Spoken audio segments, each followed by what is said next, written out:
WillieGene talking, WillieGene squawking, WillieGene telling the deal. WillieGene mocking, WillieGene blocking, WillieGene keeping it real. What's up, everybody? It's Will here. Wanted to say hello. Last time I got on here and uh, spoke about anything, we finished up on the group home stories. And today I want to make a video on trying to help you uh, not get beat up if you ever do go to jail. Simple as that. I've seen situations where people are innocent and have went to jail, no problem. Side note, yes, the picture right here I drew in jail. Um, I thought it looked cool, but maybe that's just me. Maybe leave a comment if you thought it's cool too. Anyways, um, so yeah, if you ever do get arrested or God forbid you get pulled over in a car and the cops mistakenly think that, I don't know, that you've did something or you're in a stolen vehicle that ain't even stolen. I've had that happen to me once. One time when I was in Greene County, I bought a truck from this rancher, and there's a really long story for all that. But uh, long story short, I got pulled over in this truck that I bought for $150, and the police told me the truck was stolen and I had stole it and all this when I really didn't.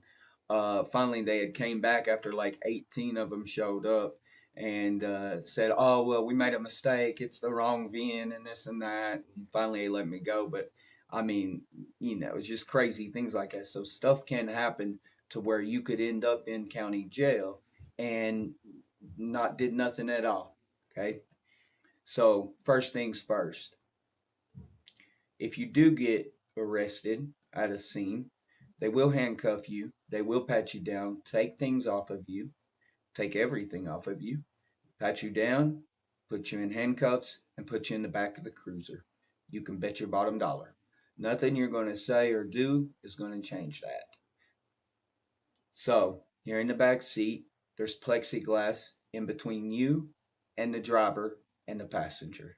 There's also rebar, well, Cajun, in between there, and it sits behind the plexiglass. And the plexiglass is thick, like bulletproof type of deal. Uh, I would assume that's because they got tired of people like me kicking out van windows and running and, just kicking out windows and getting out. Uh, there's not much room back there, and you got to remember your hands are behind your back, so you're sitting on your hands in a sense, and they're pretty close together, and the metal is going to grind your elbow or your wrist in pretty good. They'll be red after you get them off, but you'll be all right. Uh, you know, it's tight back there, and you can't breathe, and it's usually hot in the police car, and they do that on purpose.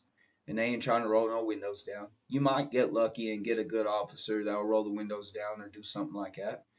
But I mean, heaven forbid somebody, acts crazy or irrational. A lot of these law enforcement officers,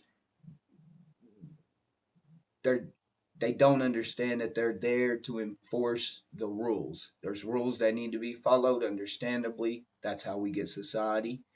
And there's laws and rules, and you are an enforcement officer. You enforce the rules, you enforce the law. But a lot of these law enforcement officers, they make the law, they make the rules.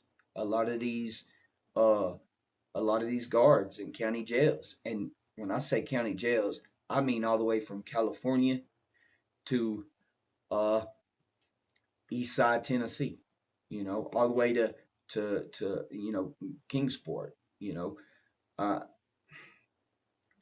I'm gonna try to explain to you the best way I can. There's some good officers, but there's less good officers than there are bad officers. You see what I mean? You would probably be, I can't put a percentage on it, but if I hit 65-35, that sounds about right. Maybe really about, 75-25 for my experience.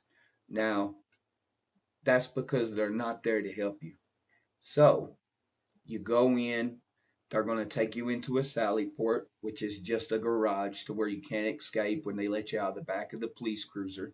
And that arresting officer, he's going to take your information. He's going to take you into the front desk. When you get to the front desk, they're going to, you have your normal clothes on still, but you better be getting ready because if you can't post bond, you're going to go to phase two.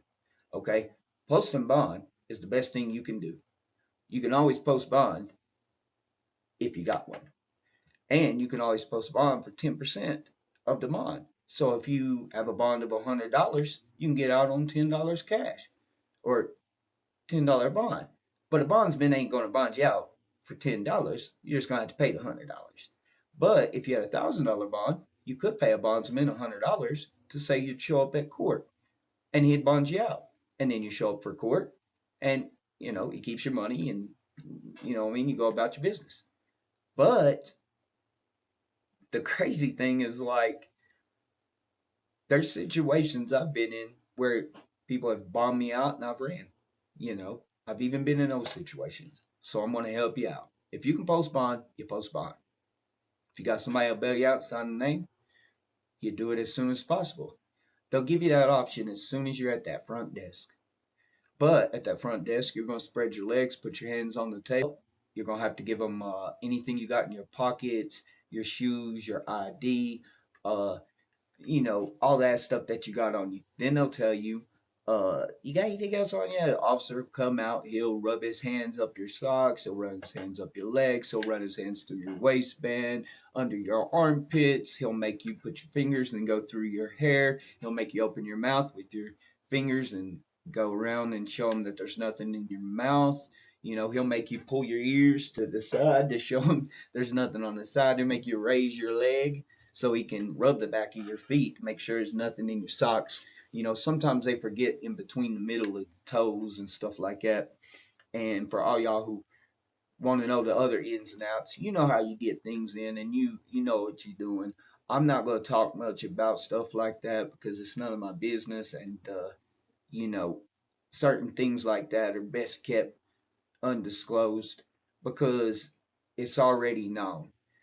And for all y'all that don't know, some of these places ain't like that. Some of these places I've took things in and they've had a detector and like an x-ray, and then I'm sitting in the holding cell and I got to get rid of it because I know that I'm going to go into that detector and it's going to show it in my body and stuff. So it, you sometimes get lucky and go into a place that ain't got detectors and you're good to go.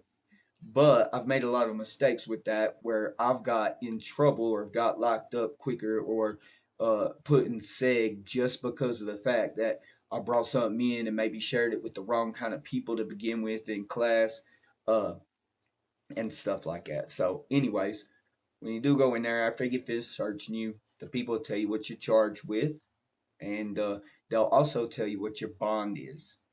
And then you can get on the phone and you can use the phone there in that main lobby to call bonds people. You can call a person and let them know what's going on, things like that. It's like a 5-minute phone call, something like that. Some places are a little bit more lenient and they got a phone that will let you use it for free quite a few times. Some of them ain't. Some of them you got to make collect calls. Some of them will give you a free call. They usually do give you a free call though.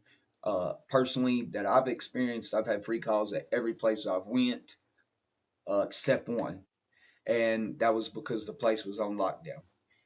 Uh, so if you can bond out, bond out. Like I told you before, best thing you can do. Second thing, if you can't bond out, then you're going to go back and they're going to put you in classification to begin with. But it's going to be a while before you get to classification. It's just how it is everywhere I've ever been. Sometimes you sit in a holding cell for 3-4 hours. Usually the average is 3-4 hours, but sometimes it's like 9 hours. Sometimes you be in there all overnight and not be let out until the morning to go to classification. You want to get, if you can't post bond, you want to get back there as soon as possible because that's where more food is. That's where food is, period. Okay, that's where other people with stuff's going to be. That's where other people's going to be. That's where you're going to be for a couple weeks. And most people that go into jail, they go in, they're in that classification for about a week or 2 weeks, depending on what's going on, and then they're, let out, or they bond out, or they go to court real quick like that, and it's something real minor. But for most people, it depends on what you're going to court for, what you did. But if you can't bond out and you have to wait, the cell is going to be small, probably a 15 by 15 with a concrete square slab half around it, and then an area where it's got a sink and then a toilet. And I mean, sometimes you get lucky and have a concrete wall dividing that. But for the most part, that toilet's usually right there in the main cell sitting in front of. I mean, if you're in a 15 by 15 cell, it don't matter where they put the commode, or it don't matter where they put the toilet, should I say. Uh, Everybody's still going to see you. You're right there, So you really want to get out of there as soon as possible and get back to classification. Uh, you know, Everybody that I've ever been around, usually, depending on your charge, if it's misdemeanors and things like that, theft, drunk driving, depending on how many times you did that, depending on how many times you did theft, but uh, anything, jaywalking, trespassing, criminal impersonation, possession schedule 6, possession schedule 5, all these, I don't know about 5, but I do know all the other ones for the most part are, little misdemeanor things, and they're nothing really serious, but you should go to court. Um, you'll go to court within a day or two. If you got arrested on Monday, you'll probably go to court on Wednesday. Now, you might go to court on Tuesday if you're really lucky, because they make everybody that gets arrested goes to a court hearing. And it's there basically just to establish you're not going for your hearing. You're not going for anything that matters really. It does, but it don't. I wish they could do that ahead of time, but they don't. And then that way you could just go straight to court and they could just hear your case. But first they do a damn, I can't remember what it's called. It's right on the tip of my tongue. But you go to a preliminary hearing. That's what it is. And when you get there, they ask you if you have income, if you work, if you have any kind of bonds or cars or houses, and they want to know that so they can decide whether the court can appoint you an attorney. And that's all you're there for. You're there to go. They'll call your name. They'll ask if you need a court appointed attorney. If you say yes, they'll appoint you a court appointed DA. A DA, not a DA. I was I was thinking defense attorney. You know what I mean? Which really they are defense. They're public defenders. So I guess PDs instead of DAs like district attorneys. But they're pretenders. Is what they are. I've been around a lot of them. I've only had maybe one pretender that was really good. The rest of the pretenders, they were mediocre. Some of them did okay. I mean, they just did what they were going to do. This is what you got. This is what you did. This is what they're offering. You can take it or leave it. That's just how it goes. I've never been charged with nothing serious enough to worry about stuff like that. But I will teach you this: if you're in a serious predicament and you're in a serious position, let's say something happens, and I've seen innocent people get uh, you know, put to death. I haven't seen it firsthand, but I have researched and learned, and there are plenty of people on death row cases that have been put to death that didn't even pull the trigger. A person that's, or a person that has accidentally, uh, killed a cop because he was running from the cops, and had accidentally, say, hit a cop with a car or something and it killed him, and then they put that guy to death. Of course, he's guilty and he did that. And, I just don't know how to feel about certain things like that. But there are people who, like, didn't kill that cop. but they're still there and they get put to death. You know, the Innocence Project ain't there for nothing. It's there because we make mistakes. We're not perfect. We're only human. And I will tell you, we are flawed. I'm flawed. I think everybody's flawed. And it takes constant work to work on these things and to progress and not digress. So, you know, it's a constant battle for me. I've been clean for 7 years almost. And you know, of course, it's hard to respond and learn how to act and learn how to behave again, and you know, and to not be who you've been for 35 years. That's a long time. You know, uh, they say old dogs can't learn new tricks, but I sure showed them. You know. Anyways, so if you are in serious trouble, my best advice to you is number one, you have the right to remain silent. You don't want to talk to nobody without a lawyer. You don't even want to answer questions without a lawyer present. If they're trying to have you answer questions, it's because they don't know something. Because if they knew it, they wouldn't be there asking you questions about it. They would just go with what they know.